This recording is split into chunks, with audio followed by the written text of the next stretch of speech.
Mnamo tarehe 11 mwezi Novemba mwaka 2024, Padri William Ntengi alimwandikia Baba Mtakatifu Francisco barua yake binafsi rasmi akiomba kuondolewa katika daraja ya upadri, na kwa hali hiyo akiomba kusamehewa kutokana na vifungo vyote vinavyohusu daraja la upadri, ikiwemo kifungo cha useja.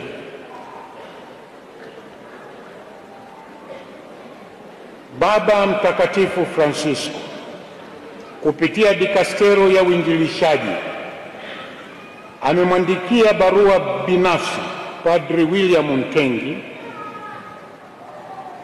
Barua hiyo maalum ambayo inaitwa Rescript iliandikwa tarehe 26 Februari mwaka 2025, ikimtaarifu kwamba Baba Mtakatifu Francisco amekubali ombi lake na kumwondoa katika daraja ya upadri na vifungo vyote vinavyohusu sakramenti ya upadri, ikiwemo useja.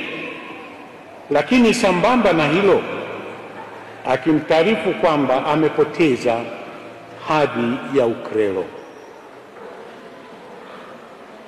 Kumbe mtajwa hapo juu, ambaye alikuwa ni padri wa jimbo la Katoliki la Geita kwa upadrisho uliofanyika tarehe 28 mwezi Agosti mwaka 2016 katika parokia Yohane Mtume Nyampande, amekubaliwa ameachishwa upadri.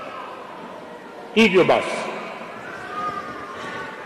kulingana na barua Baba Mtakatifu, Bwana William Ntengi alitaarifiwa na askofu wa jimbo la Geita tarehe 1 mwezi Aprili mwaka 2025 mbele ya makamu wa askofu na padri mwanasheria mmojawapo, Padri Kato, maamuzi hayo, na kwamba kutokana na uamuzi wa Baba Mtakatifu ambao ni kujibu ombi lake, Bwana Ntengi amepoteza hadhi ya uklero na hivyo si padri tena wa kanisa hili. Vifungo vyote alivyowekewa kwa sakramenti ya upadri, akiwa pia ameondolewa useja mtakatifu. Kwa hiyo ni baba ambaye anaweza katafuta mwenzi sasa akaishi naye.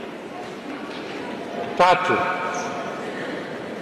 Bwana Ntengi hatatakiwa tena kujihusisha kwa kutaka au kwa kuomba au kwa kushawishiwa au kwa kulazimisha na shughuli zozote za kipadri ndani ya kanisa Katoliki, ndani na nje ya jimbo la Geita.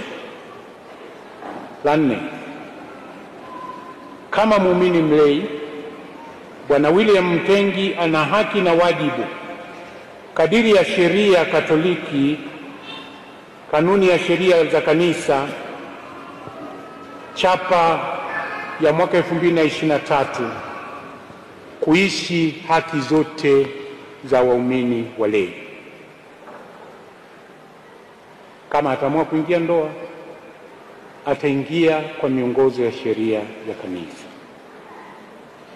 Kama taifa la Mungu, Baba Mtakatifu anatuomba na kutusihi sana tumwombee huyu ndugu yetu ili aweze kuishi vema hali yake mpya ya maisha katika jumuiya ya waamini.